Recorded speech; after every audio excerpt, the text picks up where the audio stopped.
Okay, let's unpack this one. Mm. Today, we're diving deep, really deep into something distinctive on Singapore's property scene, the Robertson Opus.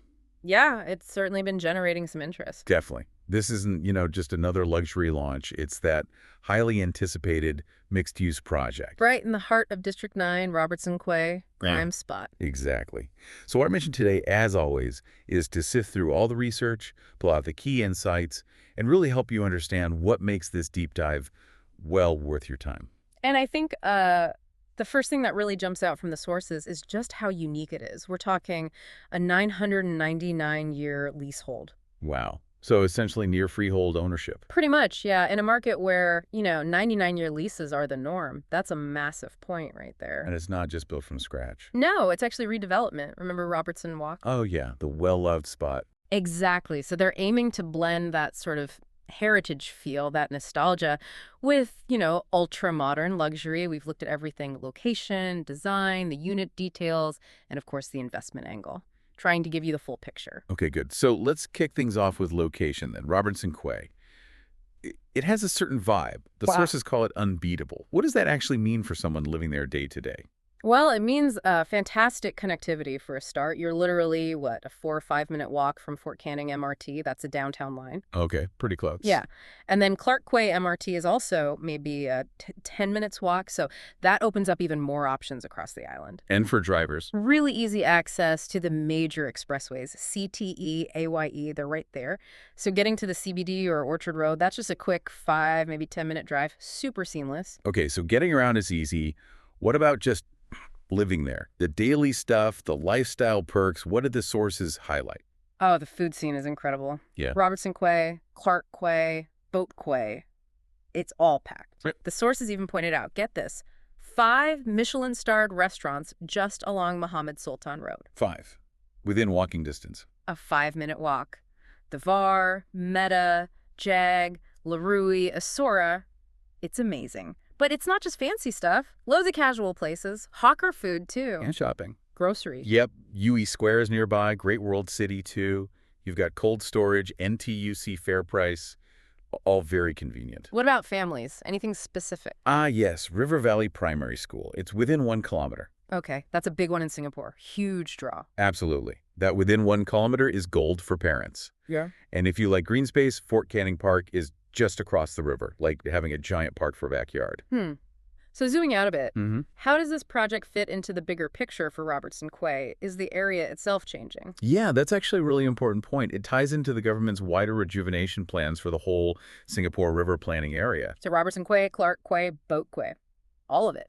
Exactly. They're planning major upgrades, better public spaces, improved connectivity, more activities. It's about making the whole precinct more vibrant. So buying here isn't just about the condo itself. Not at all. You're buying into an area that's actively being enhanced. That really bodes well for, long-term vibrancy and probably property values too. It feels like getting in on something evolving. Interesting. Okay, let's switch gears. The developers, the masterminds behind this opus, as the source called it, it's Fraser's Property and Sekisui House. That's right, a joint venture. And both are big names, reputable, publicly listed. They've worked together before, right? Yeah, since 2011. So they have a history, a synergy. Fraser's brings that deep local and regional experience. And Sekisui House, well, they're global leaders in home building, known for quality and, importantly, sustainable design. And the split is roughly even. 51% Fraser's, 49% Sekisui. It's a solid partnership. Gives you confidence in the build quality and, crucially, that it'll actually get finished on time. They're estimating Q4 2028 or maybe first half 2029. Good to know. And the design itself, sources mentioned it nods to the original Robertson Walk. How does that play out? What makes it different? Well, the architects, ADDP and Studio Melu for the interiors, they've gone for this distinctive look, a sort of wood-like facade, terracotta roofs. Gives it an impression of these grand bungalows rather than just, standard towers. Interesting visual. And the central courtyard is key. It's not just a space. It's sunken, super lush with greenery, apparently 5 times the required landscaping. Wow. Yeah, designed to pull in natural light and keep things cool. They're calling it the green lung of Robertson Quay. Nice. And what about the commercial part? Mixed use always raises questions about noise. Right. So two key things here. First, the commercial podium will be professionally managed by Frasers. That's good. Second, and this is really important for residents, outdoor refreshment areas or arrays were not approved. Meaning no outdoor F&B seating spilling out. Exactly. Well, Which is fantastic news for keeping noise levels down. It should be a much more serene living environment compared to some other mixed developments. oh, that is a smart move. Okay, moving inside. The facilities. Is it just the usual pool and gym, or is there more? No, they seem to be aiming higher for a more holistic lifestyle, as they put it. The pool, for example, on level 2, it's a 45-meter L-shaped lap pool. That's pretty substantial. Yeah, almost Olympic size, actually bigger than what you find in some comparable luxury places like Riviera. Plus a wellness pool, a good gym, the Opus gym, and dedicated family spots like a kids club and a sensory garden for Good children. for entertaining. They've got these function rooms you can combine, high ceilings too, 5 meters. There's an Opus bar and dining area, an Opus social lounge, looks great for hosting, and 2 gourmet pavilions for BBQs. You mentioned unique rooftop elements earlier. What's happening up there? Ah, the Sky Forest. This sounds quite special. It's a huge rooftop garden, 240 meters long, continuous across all 5 blocks. Connected by bridges? Yeah, sky bridges. So it's like Really? this massive private park, elevated. It has 5 social pavilions for smaller get-togethers and these little vista nooks. Vistas. Yeah, like River Vista, Quay Vista, Urban Vista, City Vista. Basically spots designed to offer nice pocket views of the river or the shop houses. There's even an art nook with easels and a wellness lawn for yoga. So it's much more than just a roof garden. Sounds like a real usable space. Exactly. It's trying to build community, offer premium green space, something that really adds value beyond just ticking boxes. Could be a big draw. Definitely sounds appealing. Okay, beyond the physical stuff, what about tech? Are these smart homes? Yes, absolutely. Every unit comes with smart home tech integrated, so you can control your lights, air conditioning, security, either with an app or voice commands. So convenience and modern living baked in. Pretty much. It's part of the expected package for this level of luxury now, and something Singaporeans often appreciate for practicality. Right. Okay, so that gives us a good feel for the overall development. Let's get into the nitty-gritty, the actual apartments. Unit types, sizes, what's the mix like? It's quite heavily weighted towards smaller units, actually. About 65% are 2-bedroom or smaller. Interesting. So geared towards investors or smaller families. Seems like it. You've got 40 suite units, 41 bedroom units, 118 standard 2-beds, and 32 2-bed plus study units. And larger ones. There are 3 beds and 4 beds, but fewer.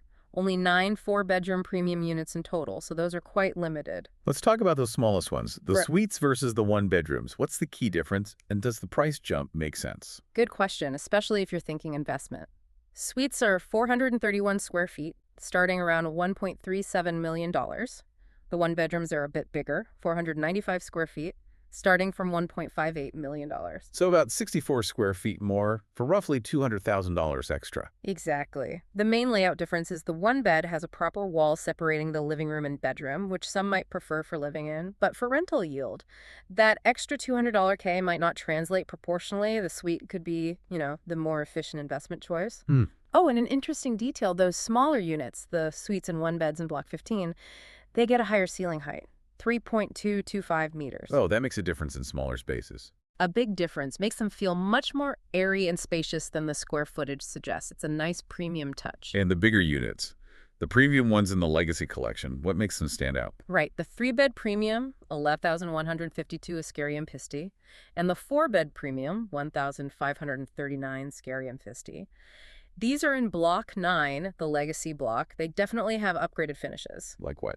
Marble floors, high-end Ernestamata kitchens, those sleek Remedicio sliding glass doors, top-tier AXOR bathroom fittings, the whole package. And the layouts. Many feature hackable walls. That's a big plus. It gives you flexibility to open up spaces, create larger living areas. Great for entertaining or just adapting the space later on. Some also have proper functional yards and WCs with windows, practical things people look for. Any downsides to these premium units? Well, one interesting point is the ceiling height. While the finishes are higher end, the ceilings in these larger units are 2.875 meters. Lower than the smaller units in Block 15. Slightly, yes. So it's a bit of a trade-off. You get more space and premium finishes, but slightly less vertical volume compared to some of the smaller units. I remember seeing something in the sources about balconies.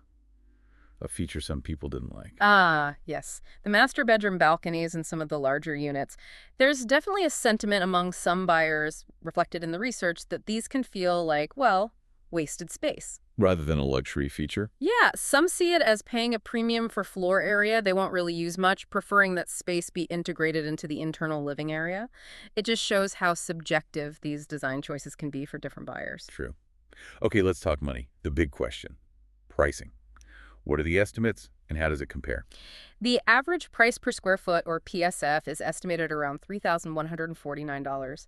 Units start at that $1.37 million for the suites, going up to about $5.09 million for the four-bedroom premiums. And compared to other new launches nearby? Well, if you look at something like Union Square Residences, which was around $3,227 SMAF, or Canning Hill Piers at $2,915 PSF, the Robertson Opus seems to be commanding what the sources call a sub-20% premium. For the 999-year leasehold. Exactly. That near freehold status, plus the prime location near the MRT, justifies that premium in the market's eyes. It's the price for that long-term tenure security. What about rentals and long-term appreciation potential? What do the numbers suggest? Robertson Quay historically has very strong rental demand. Lots of expats, high-income tenants, so yields tend to be healthy.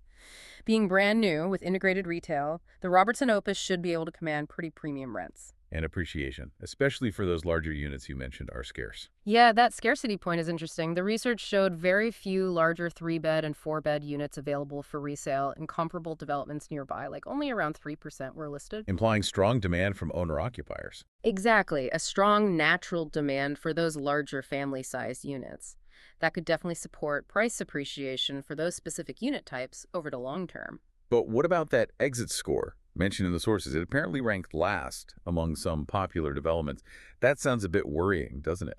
It does sound counterintuitive at first glance, but you have to unpack why it might rank lower on that specific metric. Okay. Often developments get a high exit score because they sold out incredibly fast, maybe due to very limited supply or a specific type of initial demand frenzy. For Robertson Opus, the analysis also mentioned a negative gap score. Negative gap score. Meaning, It suggests you might actually be buying in at a price point below the average of surrounding comparable properties. So instead of being overpriced, it could actually indicate potential for better capital growth catching up. I see. So the low exit score isn't necessarily a red flag. Not necessarily on its own, it depends on context. Your exit strategy, your holding period, your goals, these matter more than a single score. It might just mean it's not a quick flip type of property, but more about that long-term hold. Okay, that makes more sense. And finally, for buyers who consider other factors, feng shui. Yes, the sources mention that detailed feng shui analyses are available for specific units. So for those interested, they can look into things like internal and external look, orientation of the front, the kitchen, the master bedroom. It's another layer of consideration for some buyers. Right. So wrapping this up, we've gone pretty deep into the Robertson Opus. It really does seem like a rare beast. Brand new 999-year leasehold, luxury mixed use right in Robertson Quay. Yeah. From the location, the design touches like that sky forest, the managed retail without the noisy ORAs, and that unit mix. It makes a strong argument. That legacy asset quality, the near freehold tenure, that's the core differentiator in Singapore's market, especially with the whole river precinct getting rejuvenated. Of course, you have to weigh the market dynamics, the different views on profitability for specific unit types, those exit scores. But the fundamentals, location, developers, tenure, they seem really solid. It's a long-term play. Definitely food for thought. Yeah. So considering this unique mix, redeveloping history, designing for the future, that almost forever lease, how might the Robertson Opus reshape not just luxury living, but maybe the very definition of long-term property value in Singapore for you?